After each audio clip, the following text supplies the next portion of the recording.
কক্সবাজার শহরের কস্তুরাঘাট এলাকায় আদালতে স্থিতাবস্থার আদেশ অমান্য করে বিআইডব্লিউটি এর উচ্ছেদ চেষ্টার অভিযোগে উত্তেজনা ছড়িয়েছে।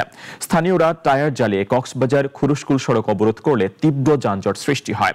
বিক্ষুব্ধদের অভিযোগ, বৈধ কাগজপত্র, দলিল ও খাজনা রসিদ সহ বহু বছর ধরে বসবাস করলেও বারবার উচ্ছেদের চেষ্টা চলছে তাদের। চলমান মামলায় আদালতের স্টে অর্ডার থাকা সত্ত্বেও নোটিশ ছাড়াই অভিযান পরিচালনা করা হয়েছে বলেও অভিযোগ করেন তারা।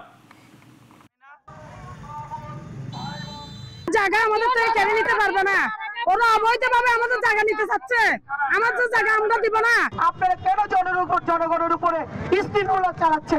আমরা সরকারের পক্ষের লোক, আমরা সবসময় আইনকে শ্রদ্ধা করি, সবসময় সম্মান করি। আমাদের নিজস্ব মালিকানাধীন জমিগুলো তারা ঘেরাও করার জন্য বাইরের থেকে কন্ট্রাক্টর এবং বাইরের থেকে বড় বড় প্লেয়ার গুলা তৈরি করে এনে এখানে ঘেরাও দেওয়ার জন্য তারা একটা পায়তারা করছে।